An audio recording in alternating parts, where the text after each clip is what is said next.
Morning friends. Next class अपने अब करनी है अपने को हाइड्रोजनेशन।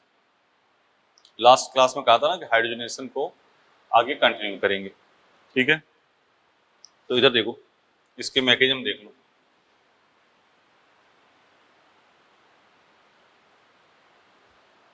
देखो डबल बॉन्ड तोड़ा है, एक एच इधर एक एच इधर, यही किया है। चलो काम करते हैं। CH2 डबल बॉन्ड CH2,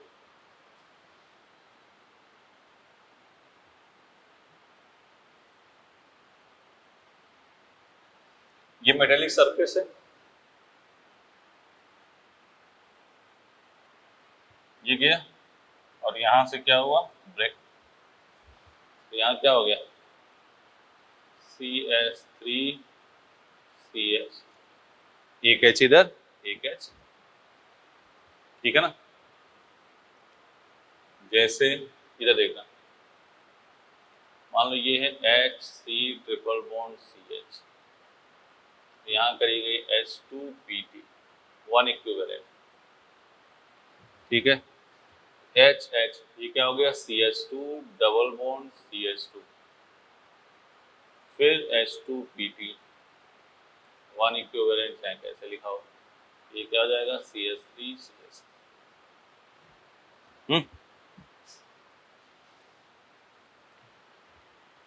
यहाँ पर लिख लिया, यहाँ एक लाइन लिखना। यहाँ बन क्या रहा है, ट्रांजिशन स्टेट, ठीक है ना।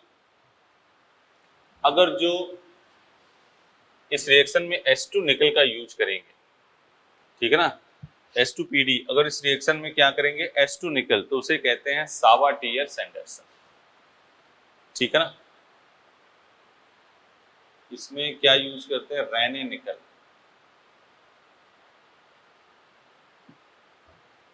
रेने निकल, ठीक है ना, या H2 निकल, ऐसे लिखा हो। तो इस रिएक्शन में कहते हैं सावाटियर सैंडरसन रिएक्शन। और रेने निकल होता क्या है, alloy of nickel and aluminum which passed through NaOH solution,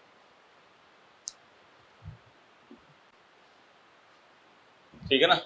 तो ध्यान से सुनो, एक लाइन और सुन लो इसमें, rate of reaction inversely proportional to steric hindrance, ठीक है। ध्यान से देखो बात, सिंपल सी रिएक्शन हुई, जब बॉन्ड टूटा इसमें ट्रांजिशन स्टेट बनी, ठीक है, ये बन गया। Rate of reaction inversely proportional to steric hindrance, सभी क्वेश्चन लिख दिया जाएगा। इसमें रेने निकल H2 निकल का प्रयोग होता है, तो उसे कहते हैं सावाटियर सैंडरसन रिएक्शन। रेने निकल क्या होता है, एलॉय ऑफ निकल and aluminium which passes through NaOH solution, ठीक, बोलो हाँ। एक बात और ध्यान सुनो, H2PTPD के रिस्पेक्ट में H2 निकल के लिए हाई प्रेशर टेम्परेचर की आवश्यकता पड़ती है। मतलब कौन, H2 निकल के लिए क्या होगी, हाई प्रेशर H2PTPD वाली रिएक्शन आसानी से हो जाती है, H2 निकल के लिए हाई प्रेशर टेम्परेचर की आवश्यकता पड़ती है, ठीक है। आओ इस पर कुछ बात कर लेंगे, क्वेश्चन वगैरह की।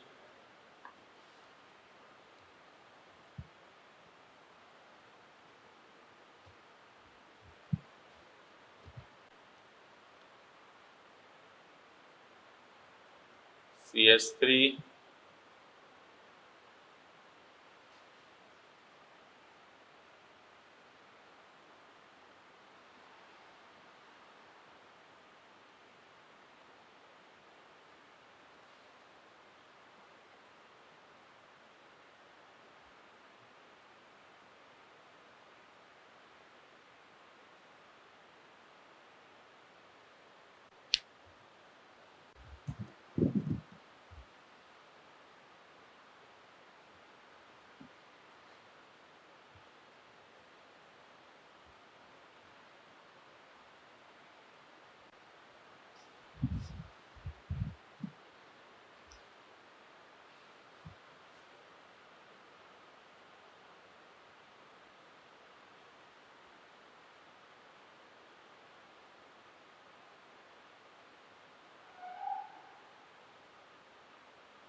चलो इस पे रिएक्शन लिखते हैं अब। H2PD क्या हो जाएगा, CH3 CH double bond CH2, H2PD CH3 CH2 CH3, H2PD CH3 CH2 CH3। ठीक है, सीधे डबल बॉन्ड तोड़ दिया और एच एच दोनों तरफ, ट्रिपल बॉन्ड तोड़ के एच एच, फिर डबल बॉन्ड तोड़ के एच एच। ठीक है ना। रेट ऑफ हाइड्रोजन सबसे अधिक ए बी सी, इसमें 1 2 3।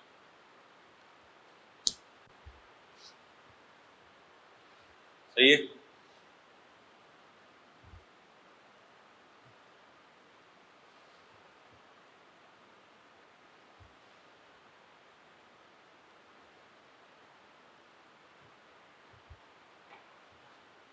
हो गया,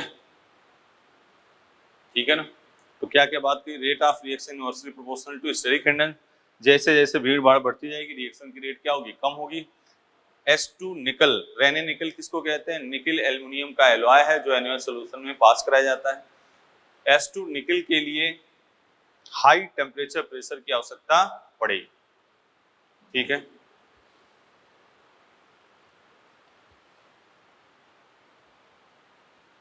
अब बात किसकी करते हैं, hydrolysis of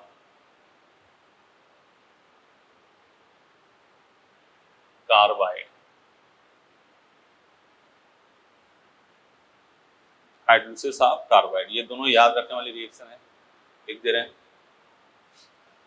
Al4C3 plus 12H2O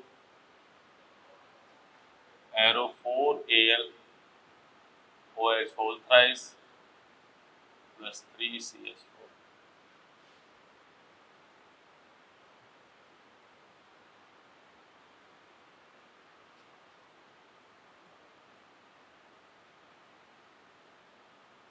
ये दोनों रिएक्शन आपको क्या करनी है, याद करनी कर लोगे। अभी इसकी प्रैक्टिस करें, क्वेश्चन कर लेंगे, अभी यही याद दिला देंगे आपको।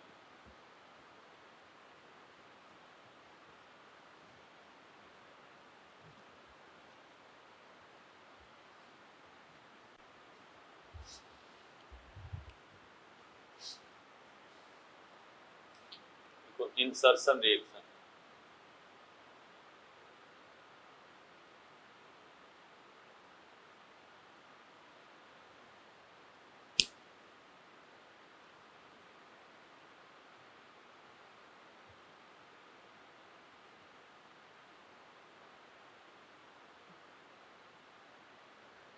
ठीक है। देखो CH2N2 जब हीट किया तो ये क्या बन गया, CH2 प्लस N2, और ये देखो CH3 CH2 और यहाँ H, इसको क्या अटैक कर गया ये, तो यहाँ क्या बन गया, CH3 CH2, एक कार्बन बढ़ गया।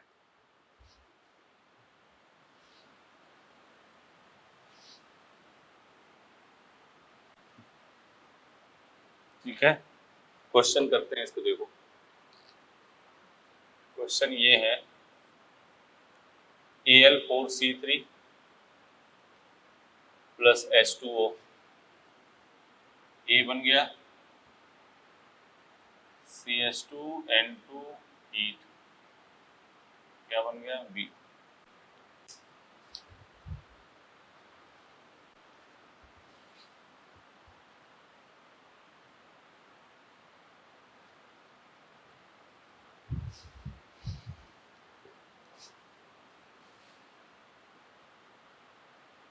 B2C plus H2O, A CH2N2 heat, B। सही है। अब देखो इधर,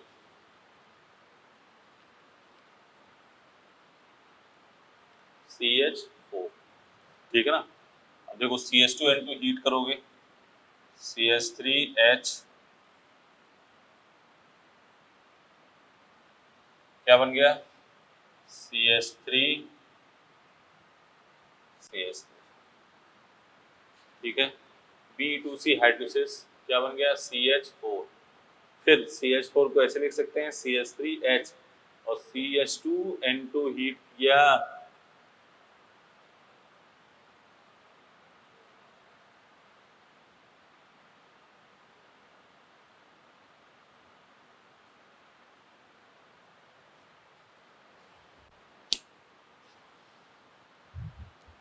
बोलो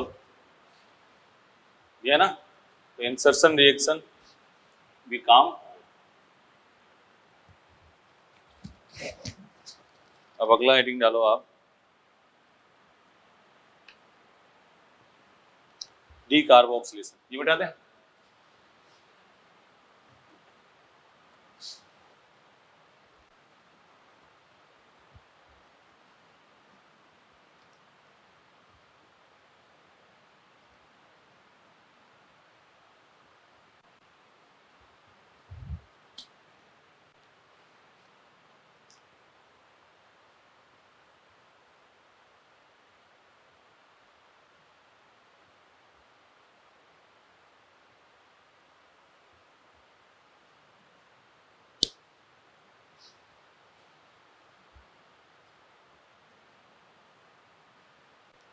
डीकार्बोक्सिलेशन देखो इधर, RCOOH NaOH एंड CaO, ठीक है ना। क्या बन जाएगा, RH। यहाँ पे ऐसे भी हो सकता है RCOONa, ठीक है। मैकेनिज्म देखो, NaOH Na plus OH minus, RCOOH plus OH minus, acid base की रिएक्शन हुई, यहाँ क्या बन गया, सॉल्ट, ठीक है ना। R माइनस, अब क्या है यहाँ, H plus OH minus RH, बोलो सही है। RH आगे ना। अब देखो बेटा इधर, इसमें कुछ कहा, NaOH CaO को तो क्या कहते हैं, इन दोनों के 3:1 के रेशियो क्या कहते हैं, सोडा लाइम, पहली बात, ठीक है ना। CaO का काम NaOH को ड्राई रखना है। इस रिएक्शन में इंटरमीडिएट क्या बन रहा है, कार्बन है। इस रिएक्शन में इंटरमीडिएट क्या बन रहा है, कार्बन आयन, ठीक है। इस रिएक्शन में इंटरमीडिएट क्या बन रहा है, कार्बन आयन, ठीक है ना। तो rate of reaction, decarboxylation, rate of reaction directly proportional to stability of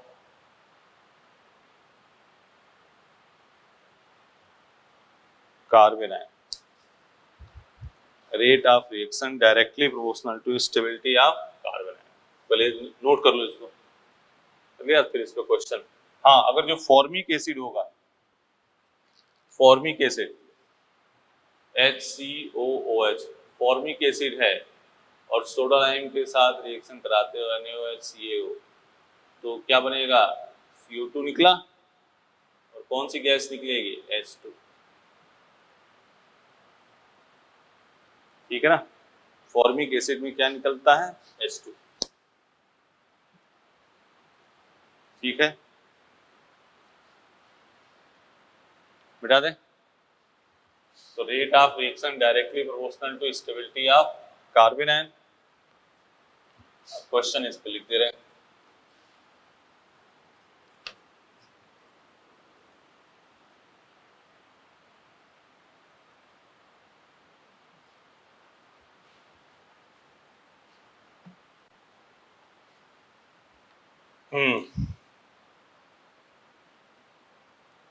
CH3 CH2 CO OH NaOH CaO.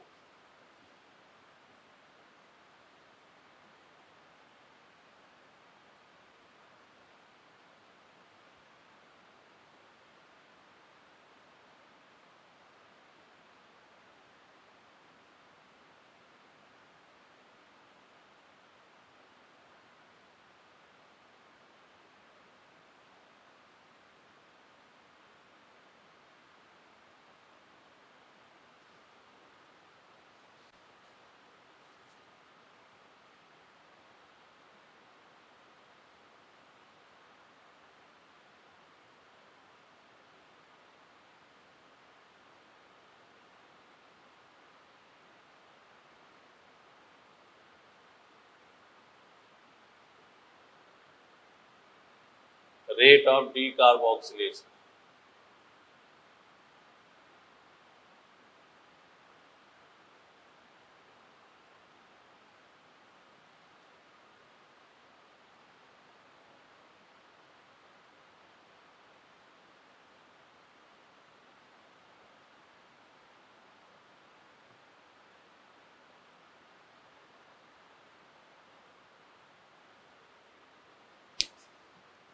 देखो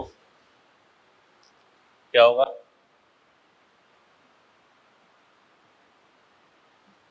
सही है, CH3 CH3, ठीक है, CH3 CH3, इधर देखो CO2 निकला, क्या हो गया CH3, क्लियर, देखो CO2 निकला, क्या बन गया CH3 CH2 CH3, यहाँ क्या हो गया CH4। Rate of decarboxylation, stability of carbon ion, और स्टेबिलिटी ऑफ कार्बन आयन क्या होगा -m के directly, second first third.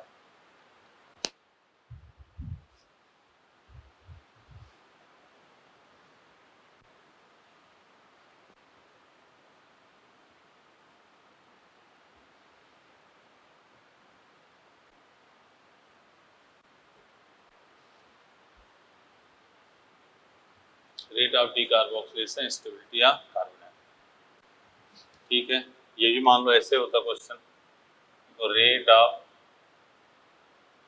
Decarboxylation,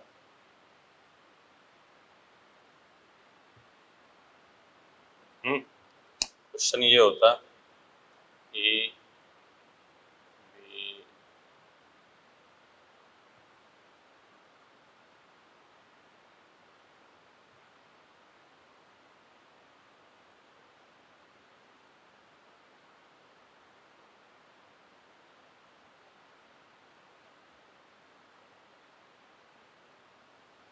ठीक है, सबसे अच्छा बी ए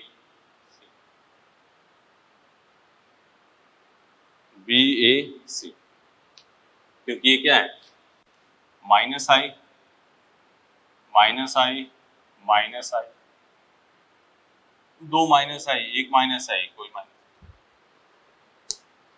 तो माइनस आई कार्बन आयन की स्टेबिलिटी को क्या करेगा बढ़ाएगा, माइनस आई कार्बन आयन की स्टेबिलिटी को बढ़ाएगा, ठीक है,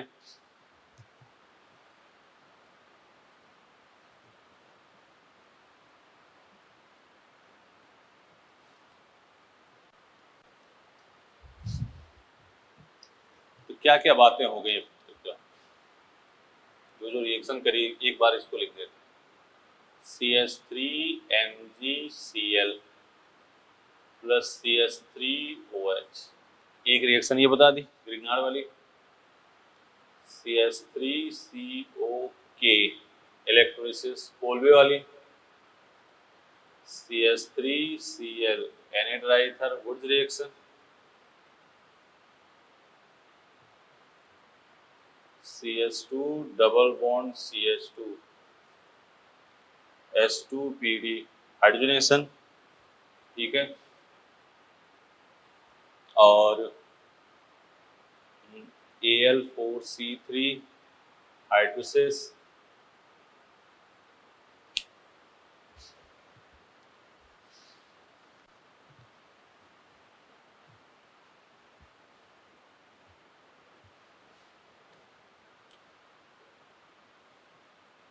B2C हाइड्रोसिस और एक इंसर्शन, एक कार्बन बढ़ाने वाला CH3 CH2 N2 बोलो 2 3 5 2 7। ये रिएक्शन हमने पढ़ा दी। इसमें क्या बन जाएगा, माइनस प्लस प्लस माइनस, ये क्या हो गया CH4, ये क्या हो गया CH3 CH3, यहाँ क्या हो गया CH3 CH3, यहाँ क्या हो गया CH3 CH3 CH4, यहाँ CH4 और यहाँ CH3 CH2। बोलो इतने रिएक्शन, ध्यान से देखो, ये रिएक्शन को ध्यान से देख लो, इसमें कोई लफड़ा। आगे चलें, चलो भाई अब बात करते हैं अपने फिजिकल प्रॉपर्टी, फिर केमिकल रिएक्शन। चाहे केमिकल रिएक्शन शुरू करते हैं, फिजिकल बाद में हेडिंग डालो केमिकल रिएक्शन। अब इसमें समझो दो जो इसमें अब नहीं हुए होंगे वो कहाँ होंगे, आगे एल्कीन में हो जाएगा, ठीक है ना। हेडिंग डाल दो केमिकल रिएक्शन।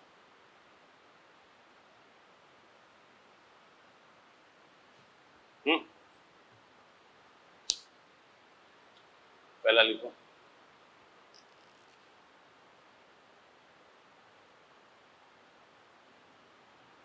आइसोमराइजेशन।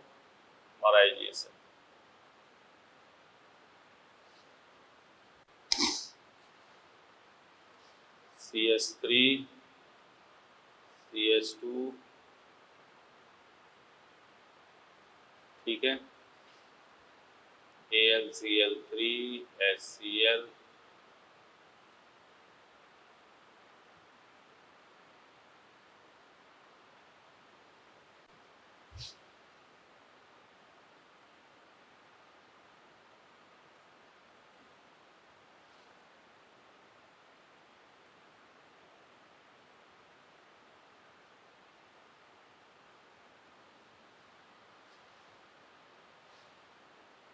AlCl3 क्या है, इलेक्ट्रॉन डेफिशिएंट,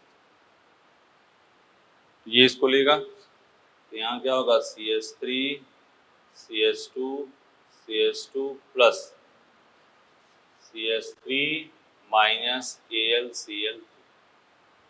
अब एक ऐसा कार्बोकेटायन है 1 डिग्री, किस में जाएगा ये 2 डिग्री में, ये हो गया CH3 CH प्लस CH3। अब क्या अटैच हो जाएगा CH3 माइनस, क्योंकि 1 डिग्री से 2 डिग्री अधिक स्टेबल है तो रीअरेंजमेंट हो गया। इसको भी एक दिन एल्कीन में बताया जाएगा ज्यादा वाला, ये तो अभी हल्का सा है, ठीक है। तो इसमें आइसोमराइजेशन क्या हो रहा है, इसमें देखो ब्रांच अनब्रांच एल्केन से किस में कन्वर्ट हो रहा है, ब्रांच, या मोर ब्रांच कन्वर्ट या less branch convert into more branch. तो ये एक सीधा लाइन लिख लो, इसमें क्या होगा आइसोमराइजेशन में, अनब्रांच कन्वर्ट टू ब्रांच, ठीक है ना, या less branch convert to more branch. Less branch convert to more branch, ये किसमें होता है, आइसोमराइजेशन, ठीक है ना। आइसोमराइजेशन ऑक्टेन नंबर बढ़ाता है, मतलब फ्यूल की क्वालिटी को इंक्रीज करता है। लिखो it also increase isomerization increase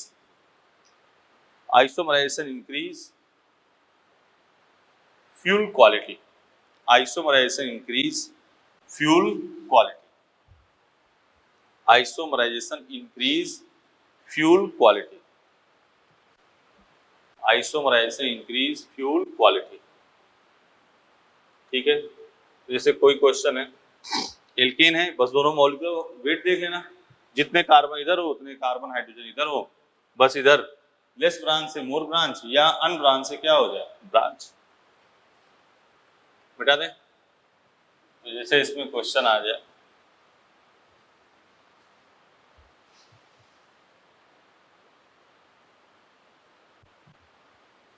इधर देखो सब लोग ध्यान दो, सिंपल सा क्वेश्चन है।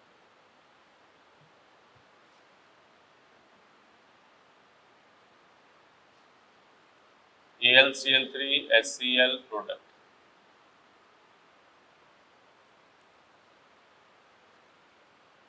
ठीक है,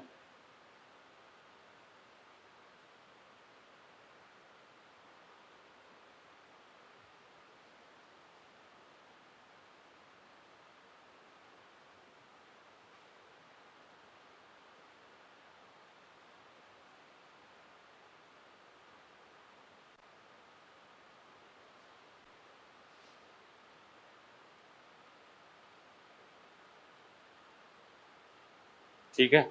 अब देखो जब इसको करने का सीधा तरीका, कितने कार्बन है, 1 2 3 4 5 6, तो प्रोडक्ट में भी कितने कार्बन होंगे, 6 कार्बन, और हाइड्रोजन भी, हाइड्रोजन दोनों मॉलिक्यूलर वेट सेम होगा, लेकिन एल्केन का एल्केन ही रहेगा, एल्केन का एल्कीन में चेंज नहीं होगा। तो इधर देखो कितने हैं, 1 2 3 4 5 6 7, ये नहीं होगा, 1 2 3 4 5 6, और एल्केन है, ये भी एल्केन है, ये हो जाएगा, ये नहीं होगा, कार्बन अधिक हो गया, ये 6 कार्बन है लेकिन यहाँ क्या हो गया, एल्कीन हो गया, इसलिए ये सिंपल आइसोमराइजेशन में AlCl3 HCl AlCl3 HBr ऐसे दिया होगा।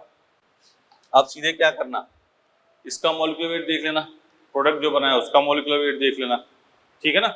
उसके बाद से आप कार्बन हाइड्रोजन देख के एल्कीन का है, एल्कीन में, ठीक है।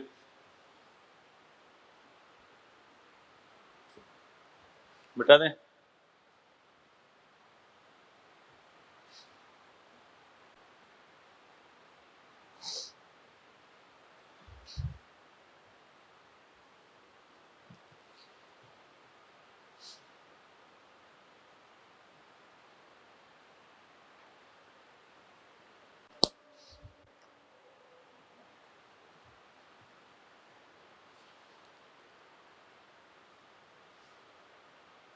लिखो हेलोजनीस,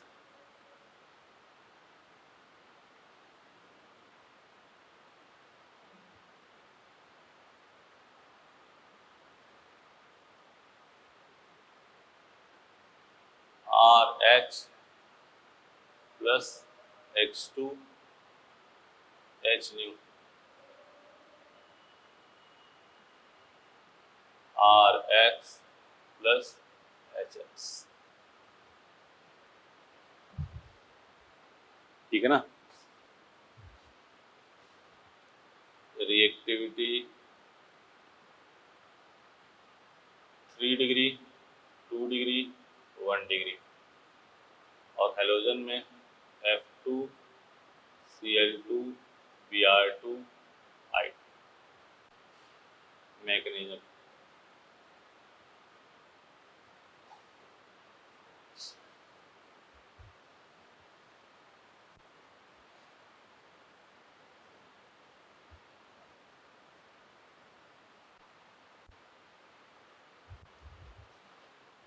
मैकेनिज्म इसकी 3 स्टेप में होगी। पहला स्टेप 1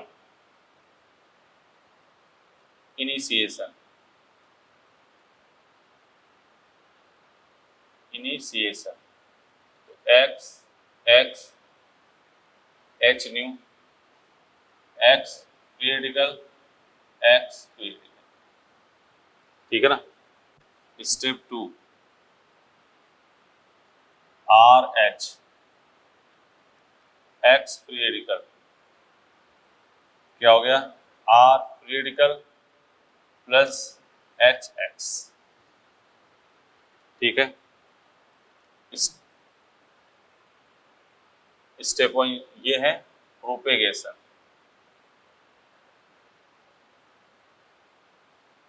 और स्टेप 3 आपका है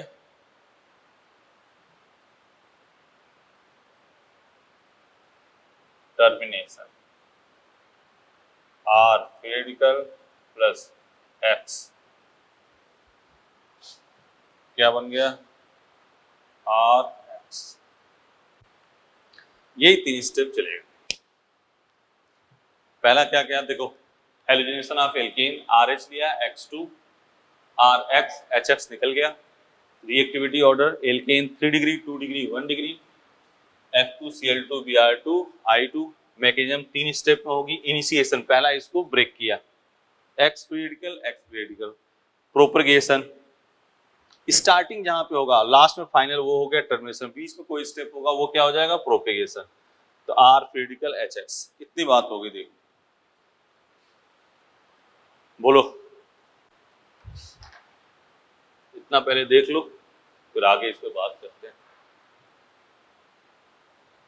ठीक है। इनिशिएशन, प्रोपेगेशन और टर्मिनेशन, इसकी बात कर ली। अब देखो इधर ये पॉइंट था, रिएक्टिविटी जो बताई गई 3 डिग्री 2 डिग्री 1 डिग्री, और एक बताई गई F2Cl2 Br2 I2, यही तो बताई गई हेलोजनेशन की रिएक्टिविटी। तो ये एक्सपेरिमेंटल बेस हुआ, जैसे ये रूम है, इसमें कोई पूरा अंधेरा है, यहाँ एल्केन है, यहाँ F2 है, Cl2 है, Br2 है, I2 है, ठीक है ना। एल्केन है, कमरा अंधेरा है। अब देखा गया इसने कोई रिस्पॉन्स नहीं दिखाया, इसने कोई रिस्पॉन्स नहीं दिखाया, इसने, और F2 एल्केन के साथ बहुत ही एक्सप्लोसिव तरीके से रिएक्शन की हुई है। क्या, F2 एल्केन के साथ बहुत ही एक्सप्लोसिव रिएक्शन की हुई, ऐसी रिएक्शन की हुई जैसे पूरे प्रोडक्ट बिखरे पड़े हैं। इस वजह से ये देखा गया फ्लोरीन सबसे अधिक रिएक्टिव है। फिर एक खिड़की खोली गई, मतलब सनलाइट वगैरह आ जाए, तो देखा गया क्लोरीन एल्केन के साथ रिएक्शन कर लिया। जो हाल क्लोरीन का है वही ब्रोमीन का है, मतलब क्लोरीन अंधेरे में एल्केन के साथ रिएक्शन नहीं करती। I2 की रिएक्शन रिवर्सिबल होती है और स्लो होती है। इसे फॉरवर्ड डायरेक्शन में करने के लिए इसे इसमें ऑक्सीडाइजिंग एजेंट HgO या HiO3 या HNO3 मिलाते हैं, ठीक है। तो लिखो इसमें,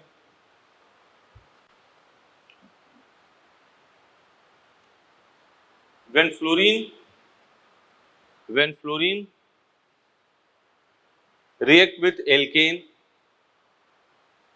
then this reaction is very explosive. When fluorine react with alkane, then this reaction is very explosive, ठीक है ना। For control this reaction, use inert, INERT, inert gas N2. For control this reaction, use inert gas N2, ठीक है। क्या लिखा आपने, fluorine, when fluorine react with alkane, then this reaction is very explosive. For control this reaction, use inert gas N2। एक point हो गया। दूसरी बात, दूसरा फिर स्टार बना के लिखो, chlorine does not react in dark with alkane. Chlorine does not react in dark with alkane. Chlorine does not react in dark with alkane, ठीक है ना। For reaction in dark, use organic peroxide. एक बार और ध्यान सुन लो, chlorine does not react in dark because it require light energy. ये लाइन बढ़ा देना, chlorine does not react with alkane in dark because it require light energy. ठीक है। For reaction in dark use organic peroxide, for reaction in dark use organic peroxide. अगला point आ जाओ, इसके बारे में क्या बताया कि फ्लोरीन एल्कीन के साथ बहुत एक्सप्लोसिव रिएक्शन करता है। ठीक है। दूसरी बात हमने कही, इसको कंट्रोल करने के लिए इसमें इनर्ट गैस N2 मिलाते हैं। क्लोरीन एल्केन के साथ क्या करता है, क्लोरीन एल्केन के साथ डार्क में रिएक्शन नहीं करता क्योंकि ये इसे लाइट एनर्जी की आवश्यकता होती है। और आयोडीन, अब सुनो, when alkane react with I2,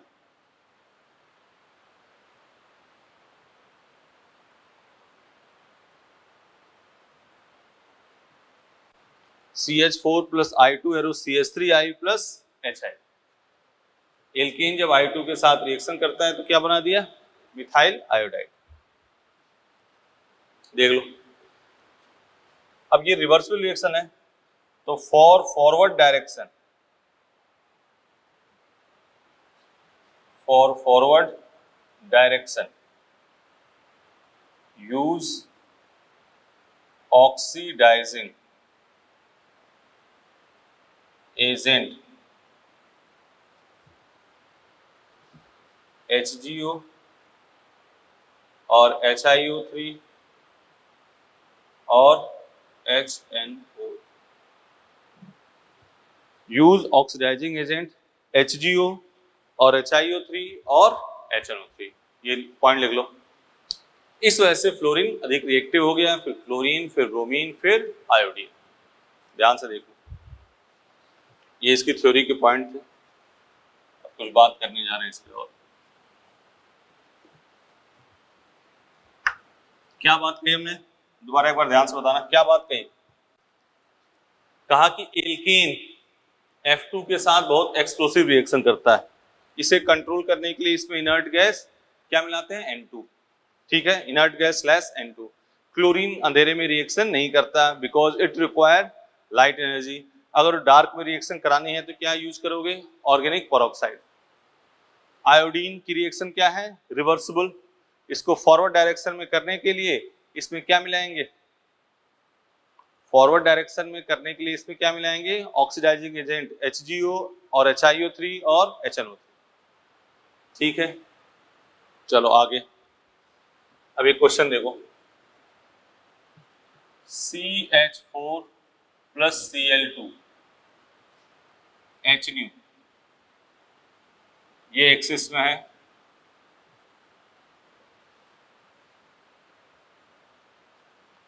CH4 axis Cl2 HNO। ठीक है। अब देखो इधर, जब Cl2 एक्सिस में है तो पहला यहाँ क्या बना, CH3Cl प्लस HCl, फिर Cl2 के साथ रिएक्शन हुई, क्या बन गया, CH2Cl2 प्लस HCl, फिर Cl2 के साथ रिएक्शन है CHCl3 प्लस HCl, फिर Cl2 के साथ रिएक्शन है CCl4 प्लस HCl। सही है, मतलब इसमें क्या बना, CCl4। इधर आ जाओ, CH4 एक्सिस Cl2, ये क्या बनेगा, CH3Cl प्लस HCl। तो ये क्वेश्चन पूछता है, ये दोनों रिएक्शन दी जाएगी और कहा जाएगा किसमें CH3Cl की यील्ड अच्छी आएगी, तो इस रिएक्शन में CH3Cl की यील्ड अच्छी आएगी।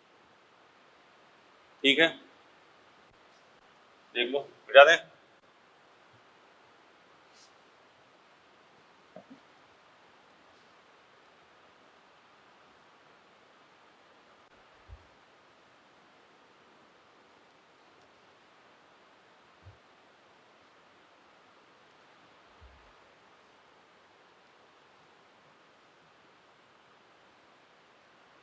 C2H6 plus Cl2 HNO, access C2H6 access H2। ठीक है, देखो जब Cl2 एक्सेस में होगा तब तो यहाँ क्या हो जाएगा, सभी H रिप्लेस होंगे, C2Cl6 प्लस 6HCl। ठीक है ना। और जब ये एक्सेस में होगा यहाँ क्या बनेगा, C2H5 Cl प्लस 6HCl। तो इसमें यील्ड अच्छी, इसको कहते हैं artificial camphor. Artificial camphor note कर लो इसको। हो गया।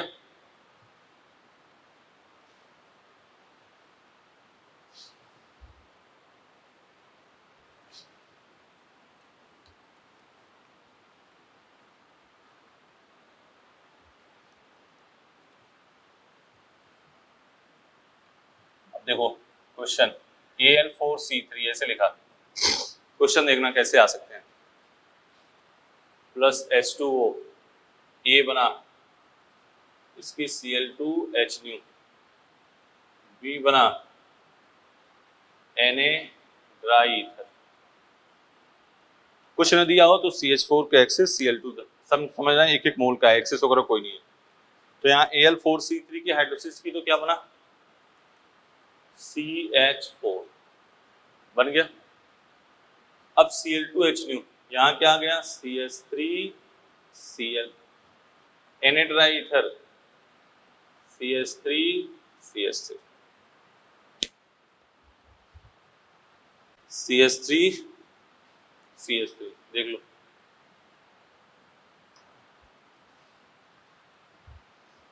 बात हो गई है।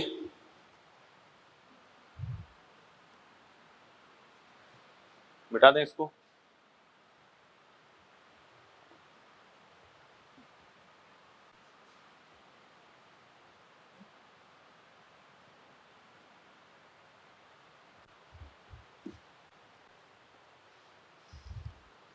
एक क्वेश्चन और देख लो,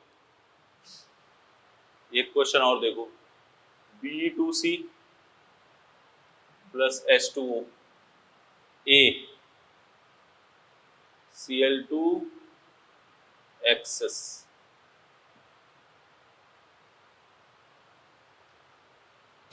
बोलो ये क्या बना, CH4, Cl2 क्या है एक्सेस में, तो ये क्या बन जाएगा, CCl4।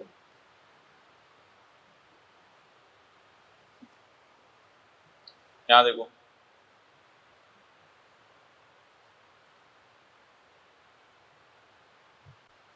यहां बनाया A, इसकी रिएक्शन करी C2N2 हीट, तो B2C हाइड्रोलिसिस की तो यहाँ क्या बन गया, मीथेन बन गया, और CH2N2 तो एक कार्बन बढ़ गया। फिर आगे अगर जो Cl2H न्यू कर दिया, ये क्या हो जाएगा, CH3CH2Cl। देख लो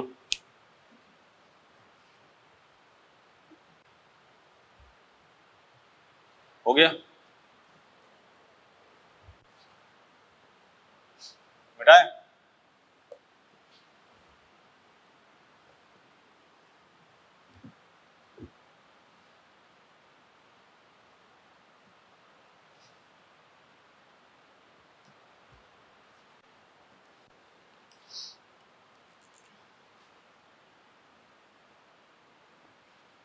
एक क्वेश्चन और लिख देते हैं फाइनल, फिर आगे चलते।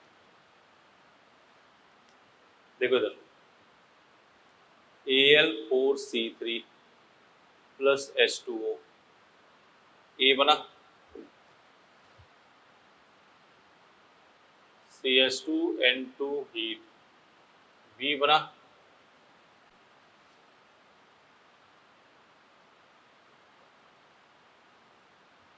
C बना। देखो यहाँ क्या बन गया, CH4 बन गया, CH2N2 एक कार्बन बढ़ गया, CH3। अब ये एक्सिस में होगा, अब कुछ नहीं दे रखा है तो इसको एक्सिस मान के चलना है, इसको नॉर्मल मान के चलना, एक एक मोड। ये बन गया CH3 CH2 Cl। अब अगर जो यहाँ पे Na ड्राई ईथर कर दिया, क्या बनेगा, CH3 CH2 CH2 CH। देख लो,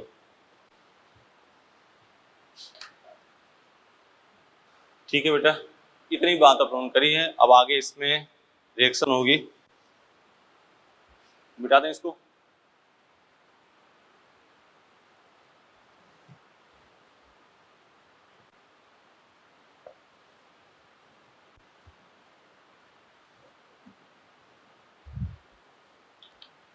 अब लिख लो, reduction of halide, reduction of halide RCl LiLH4 या C2H5OH प्लस Na, ठीक है ना। देखो मैकेनिज्म,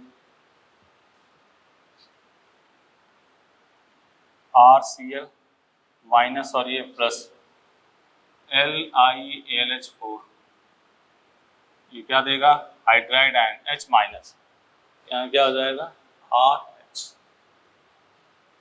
एग्जाम्पल देखो, CH3 CH2 Cl LiAlH4 CH2 CH2 Cl LiAlH4, देख लो।